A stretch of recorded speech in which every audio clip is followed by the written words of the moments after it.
আজকের রেসিপিটা খুবই সহজ আর সিম্পল একটা খাবার। কারোর মুখে যদি রুচি না থাকে তাহলে এভাবে একবার ডাল রান্না করে খেয়ে দেখো, রুচি ফিরে আসবেই আসবে।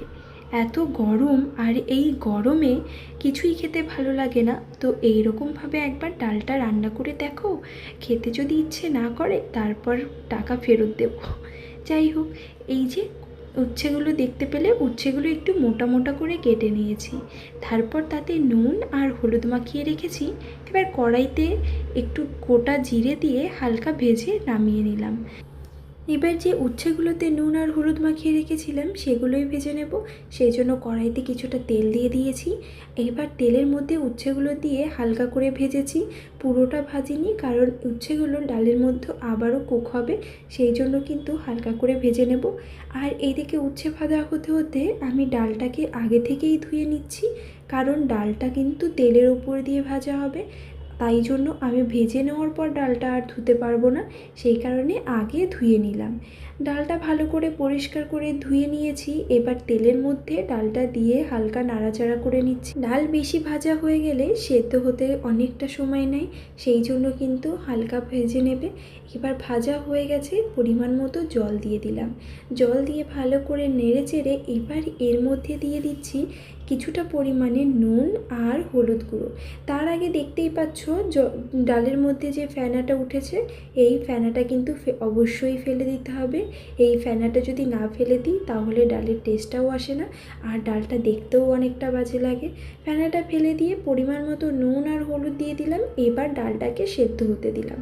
ডালটা দেখো পুরোপুরি সেদ্ধ হয়ে গেছে, আর এই ডালটা কিন্তু একদম ঘাঁটবো না, সেদ্ধ হতে থাক। ঘেটে কিন্তু ডালটা রান্না করব না।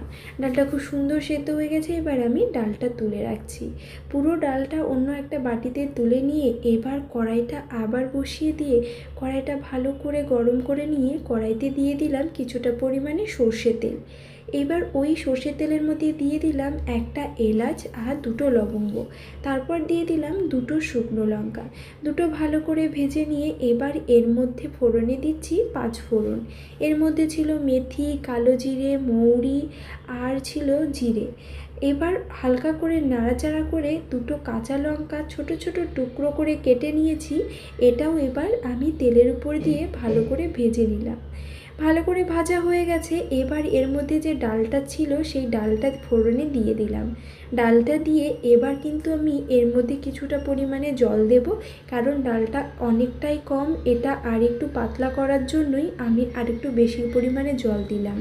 জল দিয়ে ফুটে উঠতেই ভেজে রাখা উচ্ছেগুলো এবার এর মধ্যে দিয়ে দিচ্ছি। এবার এটা ভালো করে ফুটতে দিচ্ছি। ডালটা যতক্ষণ ফুটছে, সেই যে আমি জিরে ভেজে রেখে দিয়েছিলাম এতক্ষণে, সেই জিরেটা আমি এবার গুঁড়ো করে নেব। আমি জিরেগুলো হামালদিস্তায় নিয়ে নিয়েছি, এবার ভালো করে গুঁড়ো করে নিচ্ছি। আর জিরেটা ঠান্ডা হওয়ার কারণে খুব সুন্দর গুঁড়ো হয়ে গেছে। যখনই তোমরা জিরে ভাজবে বা কিছু ভেজে গুঁড়ো করতে চাইবে, আগে কিছুক্ষণ ঠান্ডা করে নেবে, তাহলে দেখবে খুব ইজিলি গুঁড়ো হয়ে যাবে। এবার আমার ডালটা খুব ভালোভাবে ফুটে গেছে। আমি এর মধ্যে এবার ভাজা জিরেটা দিয়ে দিচ্ছি। এবার নুনটা ভালো করে একটু চেখে নেবে, পরিমাণ মতো নুন যদি লাগে আর একটু দিয়ে নেবে, দিয়ে এটা নামিয়ে নেবে।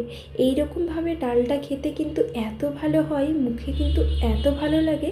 আর যদি কারো জ্বর বা কিছু থাকে তারপর কিন্তু এরকম করে ডাল খেতে খুব ভালো লাগে। দেখো, যতই মুগ ডাল হোক, মুগ ডালটা কিন্তু অতটাও ঘন হয়নি, আবার একদম পাতলাও হয়নি। এই ডালটা কিন্তু অবশ্যই একবার ট্রাই করে দেখো।